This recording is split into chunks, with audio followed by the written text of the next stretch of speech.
Magandang umaga sa inyo lahat. Ako si Malcolm Monico Pino. Gusto kong ibahagi sa inyo ang mga kwentong kababalaghan.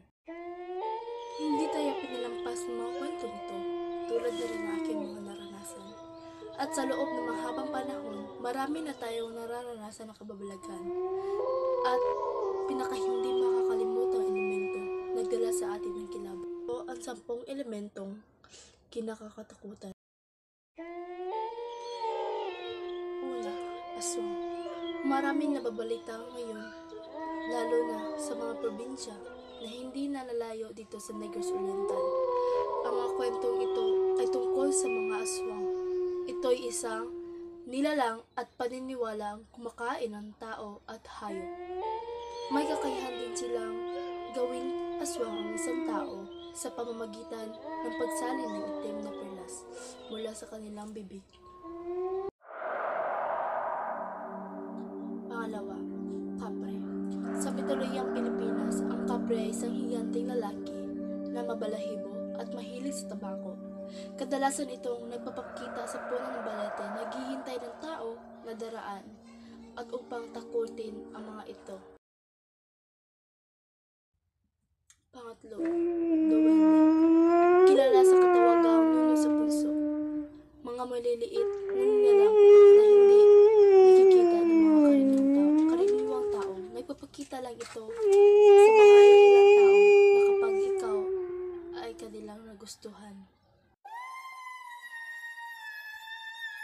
Pangapat, manananggal. Ito ay isang uri ng nilalang na may kakayahang magbago anyo sa tuwing kabilugan ng buwan.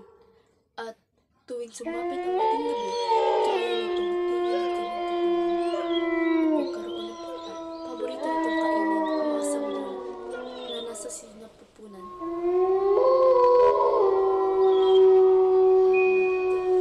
Ayon sa mga paniniwala, kulay itim ito at may kasing laki kaunti lang na kalapati. Karaniwan nitong biktimahin ang malapit na mamatay o kaluluwang payaman. Sigbin. Ito ay sinasabing alaga ng mga mangkukulam. Lumalakad ito patalikod at kumakain ng uling.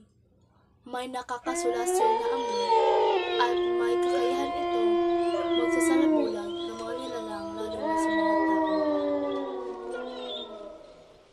Ang pito, nilalang. Ito ay isang uri ng nilalang na may kalabayong itsura. May katawan din itong tao, ngunit ang mga paa ay kabayo. Kaya nito magpaligaw ng landas ng isang tao lalo na sa mga kagubatan. Panghuli, lamang lupa. Ito ay tinatawag sa mga nilalang na nakatira sa ilalim ng lupa o espiritu ng bundok. Sinasabi ang nagmamay-ari ng lupa at kailanman hindi ito nakikita sa kanyang karaniwang pansyam, kanto o espiritu. Maaari maging halimbawa nitong babaeng nakaputi na sinasabing nakikita sa mga lugar kung saan may alamat o trahedya. May multo, naghahanap ng hustisya at patuloy humingi sa kulay. Engkanto. Ito ay isang uri ng nilalang na paniniwalang may kakayahang naiiba sa mga tao at hayop sa itsura at angkan. Paniniwala naninirahan sa mga punong kahoy at sinasabing hindi gumagalaw ng tao maliban na lang kung sila ay gagalitin o gagabalain.